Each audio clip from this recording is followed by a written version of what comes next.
कुंभ नगरी प्रयागराज में आप सभी का स्वागत है। आस्था और विश्वास का ऐसा पवित्र संगम जहां देश और दुनिया के लोग मोक्ष प्राप्ति के लिए आते हैं।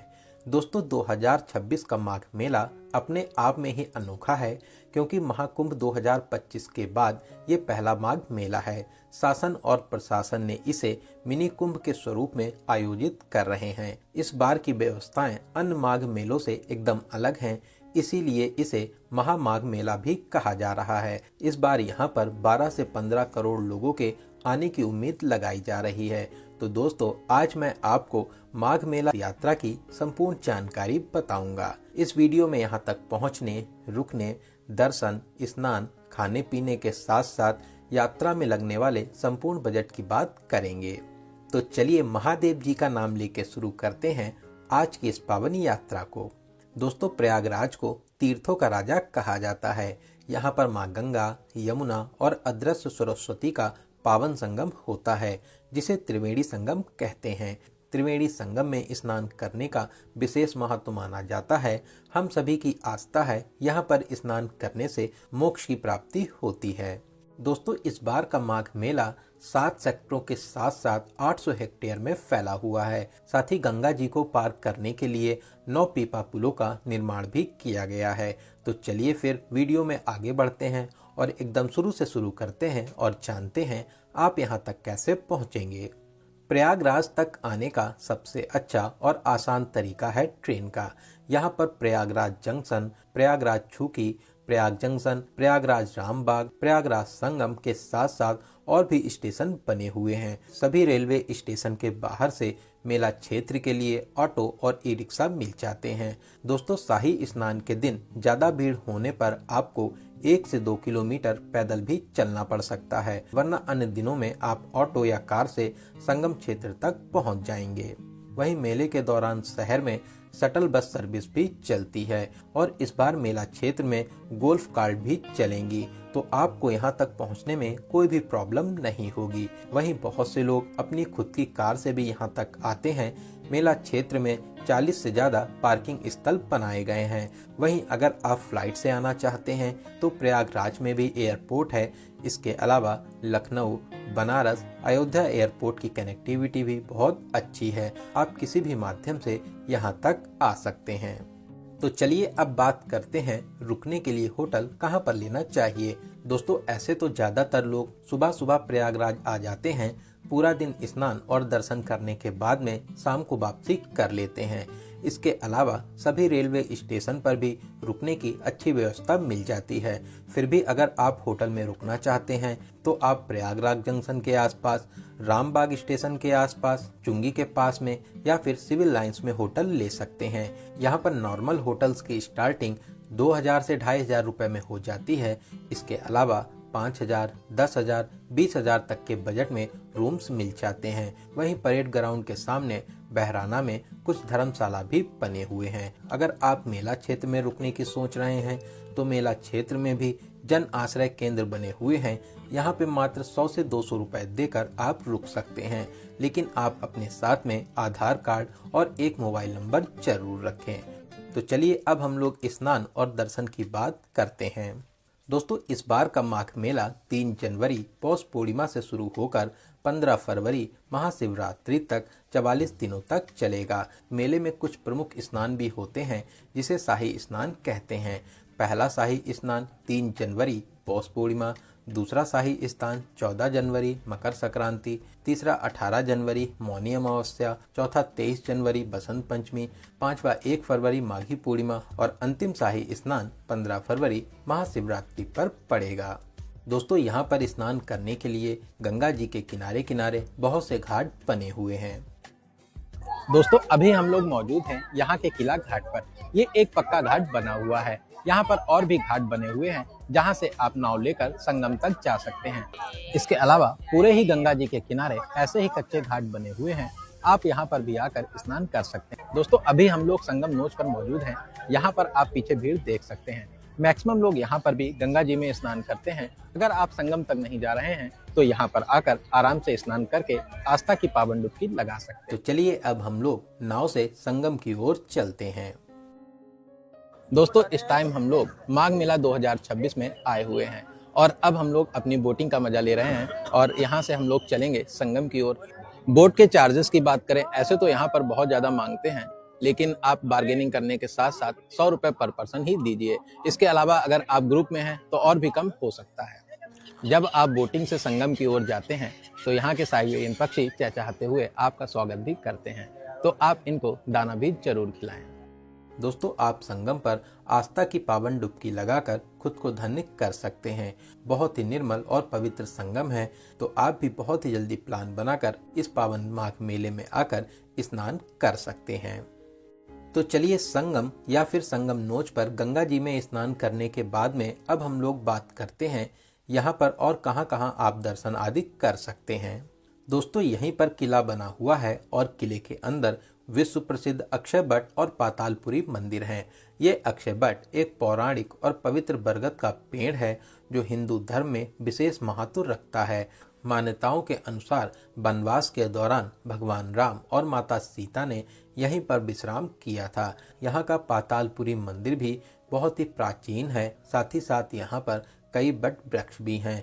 आप थोड़ा सा नीचे जाकर दर्शन आदि करके आशीर्वाद प्राप्त कर पाएंगे। यहाँ से थोड़ा सा ही आगे बढ़ने पर प्रयागराज का सबसे प्रसिद्ध लेटे हनुमान जी का मंदिर है। दोस्तों ये मंदिर भारत में हनुमान जी के मंदिरों में से सबसे दुर्लभ मंदिर है, क्योंकि यहाँ पर हनुमान जी लेटे हुए विश्राम की अवस्था में विराजमान है। कहते हैं लंका पर विजय प्राप्ति के बाद सीता जी के कहने पर हनुमान जी ने यहाँ पर विश्राम किया था। आप इस मंदिर में प्रवेश कर हनुमान जी के अद्भुत रूप के दर्शन कर आशीर्वाद प्राप्त कर सकते हैं। दोस्तों ऐसा माना जाता है यहाँ पर दर्शन करने के बाद ही आपकी ये पावन यात्रा पूरी होती है, तो आप यहाँ पर दर्शन जरूर करें। यहाँ से 50 मीटर दूरी पर ही द्रविड़ शैली में बना श्री आदिशंकर विमान मंडपम मंदिर है, जिसे नौलखा मंदिर भी कहते हैं। दोस्तों ये मंदिर अपने आप में ही खास है। यहाँ पर आप महादेव और विष्णु भगवान के दर्शन कर आशीर्वाद प्राप्त कर सकते हैं। इसकी अनोखी कारीगरी आपको बहुत ही आकर्षित करेगी। तो यहाँ पर दर्शन करने के बाद में अब हम लोग आगे बढ़ेंगे। दोस्तों यहाँ पर संगम और गंगा स्नान के बाद में यहाँ के अखाड़ों का भी विशेष महत्व माना जाता है। अखाड़ों में देश और दुनिया के साधु संत आते हैं। आप पीपा पुल को पार करके झूसी साइड में सेक्टर 5 और 6 पर आ जाएंगे। यहाँ पर सभी अखाड़े बने हुए हैं। दोस्तों इन अखाड़ों में बहुत से सिद्ध महात्माओं का निवास होता है, तो आप भी इन अखाड़ों पर जरूर आइए। यहाँ पर दर्शन करके आपको बहुत ही अच्छा लगेगा। इसके अलावा मेला क्षेत्र में बहुत से धार्मिक संस्थानों के शिविर भी लगते हैं, जहाँ पर आप धार्मिक कार्यक्रम में शामिल हो सकते हैं। मेले में भक्तों की सुविधाओं की बात करें तो यहाँ पर इस बार भक्तों की सुरक्षा और सुविधाओं के लिए 5000 से ज्यादा जवान तैनात हैं।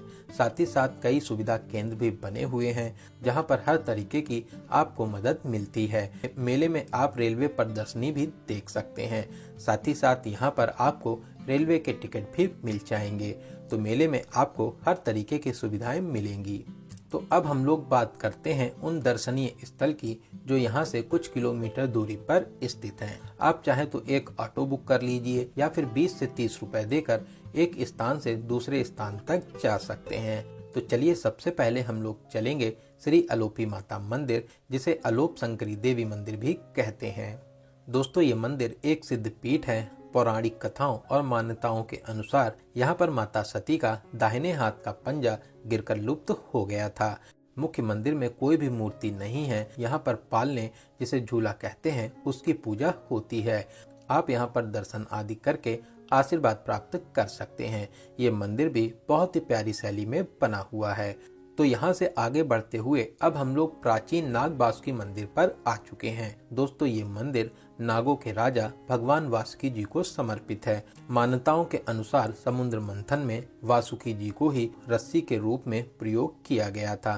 कहते हैं यहाँ पर दर्शन करने से भक्तों को काल सर्प दोष से मुक्ति मिलती है।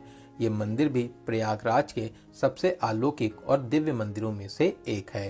तो यहाँ पर दर्शन करने के बाद में हम लोग नैनी ब्रिज पर घूमने चलेंगे। दोस्तों ये ब्रिज देखने में बहुत ही आकर्षित है, साथ ही साथ काफी ऊंचाई पर बना हुआ है। इसके अलावा यहीं पास में ही सरस्वती घाट है और घाट के पास में प्राचीन मनकामेश्वर मंदिर भी स्थापित है। सावन में यहाँ पर 2 से 3 किलोमीटर लंबी लाइन भी लगती है। यहाँ पर घूमने के बाद में आप नैनी ब्रिज को पार करके अरैल क्षेत्र पर आ सकते हैं। पिछले साल महाकुंभ के समय पर यहाँ पर शिवालय पार्क भी बनाया गया था।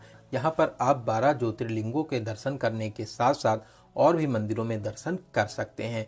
इस पार्क में बच्चों के खेलने के लिए झूले और बोटिंग भी होती है, तो आप यहाँ पर भी आ सकते हैं।